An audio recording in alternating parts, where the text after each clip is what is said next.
ರಾಜ್ಯ ಸರ್ಕಾರದ ಮೇಲೆ ಬಿಜೆಪಿ ಹೈಕಮಾಂಡ್ ಕಣ್ಣಿಟ್ಟಿದೆಯಂತೆ. ಹೀಗಾಗಿ ಸಿದ್ದರಾಮಯ್ಯ ವಿರುದ್ಧ ಕೇಳಿಬಂದಿರುವ ಆರೋಪದ ಬಗ್ಗೆ ಮಾಹಿತಿ ಪಡೆದುಕೊಂಡಿದ್ದು ರಾಜ್ಯ ನಾಯಕರಿಗೂ ಅಲರ್ಟ್ ಆಗಿರೋದಕ್ಕೆ ಸೂಚನೆ ನೀಡಿದೆಯಂತೆ. ಅದೇನು ಅಂತೀರಾ? ಈ ವರದಿ ನೋಡಿ.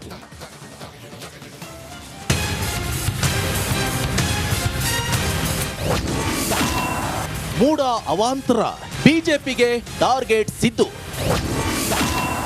ಕೇಸರಿ ಕೋಟೆ ಸೇರಿದ ಕಾಂಗ್ರೆಸ್ ಕೊತ್ತಲು ವರದಿ.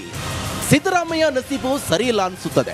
ಮೊದಲ ಅವಧಿಗಿಂತ ಈ ಅವಧಿಯಲ್ಲೇ ಸಿಎಂ ಸಿದ್ದರಾಮಯ್ಯಗೆ ಆಡಳಿತ ಟೆನ್ಷನ್ ಹೆಚ್ಚಾಗಿದೆ. ಒಂದು ಹಗರಣ ತಣ್ಣಗಾಗುವ ಮೊದಲೇ ಇನ್ನೊಂದು ಪ್ರಕರಣ ಬಂದು ರಾಜ್ಯ ಸರ್ಕಾರಕ್ಕೆ ತಲೆನೋವು ಹೆಚ್ಚಿಸಿದೆ. ಇದನ್ನು ಅಸ್ತ್ರ ಮಾಡಿಕೊಂಡಿರುವಂತಹ ಕೇಸರಿ ಪಡೆ ನಾಯಕರು ಹೈಕಮಾಂಡ್ಗೆ ವರದಿಯನ್ನ ನೀಡಿದ್ದಾರಂತೆ.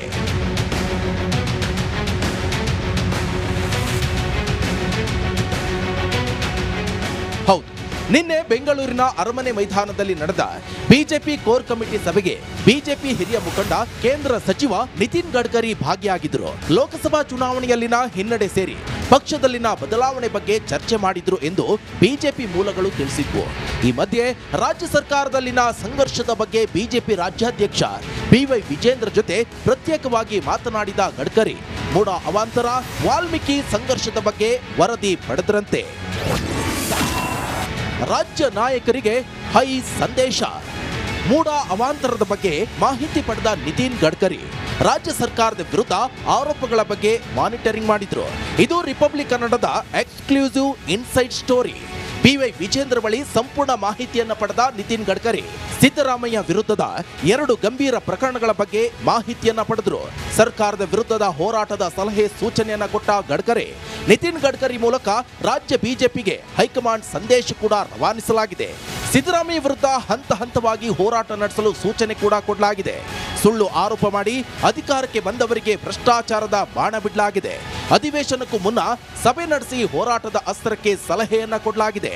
ಈ ಬಾರಿಯ ಅಧಿವೇಶನವನ್ನ ಹೈಕಮಾಂಡ್ ಗಮನಿಸಲಿದೆ. ಭ್ರಷ್ಟಾಚಾರವನ್ನೇ ಗುರಿಯಾಗಿಸಿಕೊಂಡು ಹೋರಾಟಕ್ಕೆ ಸೂಚನೆಯನ್ನ ಕೊಡಲಾಗಿದೆ. ಸರ್ಕಾರದಲ್ಲಿ ನಡುಕ ಹುಟ್ಟಿಸುವಂತಿರಬೇಕು ಅಂತ ಗಡ್ಕರಿ ಸಲಹೆಯನ್ನ ಕೊಟ್ಟಿದ್ದಾರೆ ರಾಜ್ಯ ನಾಯಕರಿಗೆ. ಒಟ್ಟಾರೆ ನಿನ್ನೆ ನಡೆದ ಕೋರ್ ಕಮಿಟಿ ಸಭೆಗೆ ಸಿದ್ದರಾಮಯ್ಯ ವಿರುದ್ಧ ಹಂತ ಹಂತವಾಗಿ ಹೋರಾಟ ರೂಪಿಸಲು ರಾಜ್ಯ ನಾಯಕರಿಗೆ ಹೈಕಮಾಂಡ್ ನಾಯಕರು ಸೂಚನೆ ನೀಡಿದ್ದು ಸಿದ್ದರಾಮಯ್ಯ ಸರ್ಕಾರದ ವಿರುದ್ಧ ಹೇಗೆ ಪ್ರತಿರೋಧ ವ್ಯಕ್ತಪಡಿಸುತ್ತೆ ಎಂಬುದನ್ನು ಕಾದು ನೋಡಬೇಕಿದೆ. Bureau report, Republic Kannada, Bengaluru.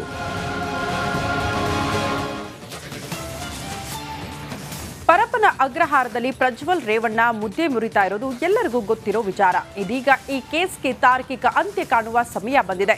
Case ಸಂಬಂಧ ಚಾರ್ಜ್ ಶೀಟ್ ಸಲ್ಲಿಸಬೇಕು ಅಂತ ಎಸ್ಐಟಿ ಅಧಿಕಾರಿಗಳು ಸಜ್ಜಾಗಿದ್ದಾರೆ. ಈ ಕುರಿತ ರಿಪೋರ್ಟ್ ಇಲ್ಲಿದೆ.